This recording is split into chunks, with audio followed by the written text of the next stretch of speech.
So do you have a lot of these laying around the house? We do. We usually wash them and reuse them. We use them for storage and stuff like that, but I want to show you guys how to grow microgreens using really basic stuff you probably already have around the house.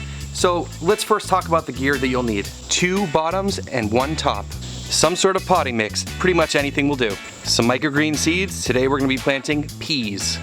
Some sort of lamp with a daylight bulb, somewhere between 5,000 or 6,000 Kelvin. It could be an LED, fluorescent, whatever. Just make sure it's a daylight bulb. A drill with a drill bit. Don't worry about the size of the drill bit, just something fairly small. And a rock. You're gonna need a rock. Are you guys excited? I am. First things first, let's drill some holes in these 2.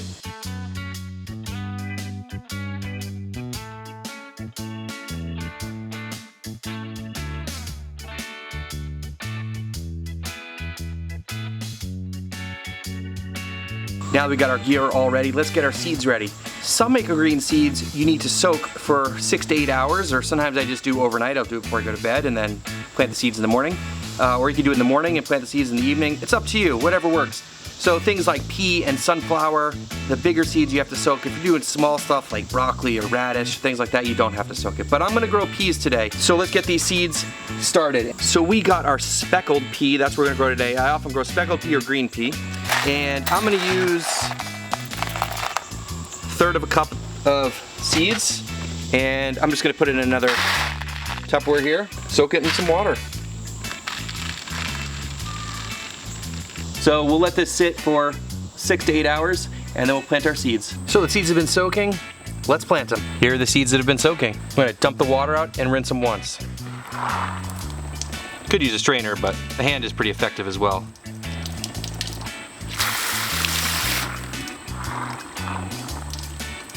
There you go, seeds are ready to go. Take one of your trays with holes in it, add some soil. Not too precise, just level it off. And then we're gonna pack it down a little bit. I'm gonna water it with this wand here, but you could easily do this in your sink in the kitchen. Let the water drain out. Add the seeds on the surface. Spread them out.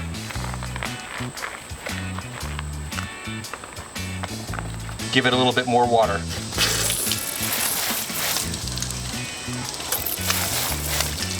Looking good. Now take the other bottom tray that has holes in it and put it on top. Then take your rock and put it on top. Then take the lid and put it underneath everything.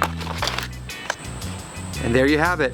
The rock is going to keep pressure on the seeds to help them germinate. And if you don't know what germinate means, it means that seeds just start to grow.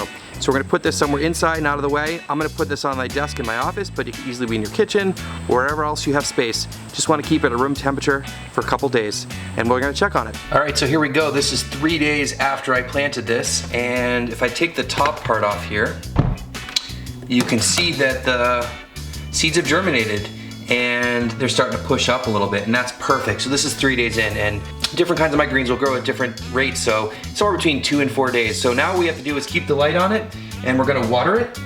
So this tray on the bottom, I'm gonna use as a bottom waterer, which is what I do for my bigger microgreens. So I'm just gonna put some water on the bottom here.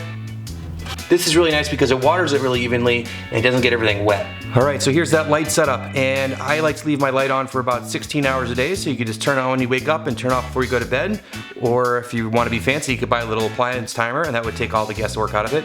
But there you go, and just if there's no water underneath, add a little bit of water, and you know, probably for the peas it'll be right in about 4 days. If you're doing sunflower or some of the other ones, probably about 7 days growing. And that's all there is to it. We'll check back on it. So it's been 7 days since we planted these. They're ready to eat, and they look amazing. We grow a lot of microgreens here at Satin Hill Farm, as you can see behind me here, but I want to make this video to show you how easy it is to grow microgreens at home using basic stuff you have laying around the house. So when you're ready to eat them, just take a pair of scissors or a knife or whatever, just cut it right above the base of the plant, and you're good to go. I would only cut what you're going to need for that meal and let the rest grow, that way it stays fresh. And sometimes after you cut it, it might even regrow a little bit, and you may be able to get a second cut. You can see how easy it is to grow microgreens, so give it a shot. Hope you enjoyed this video. Thanks so much for watching, and we'll see you in the next one.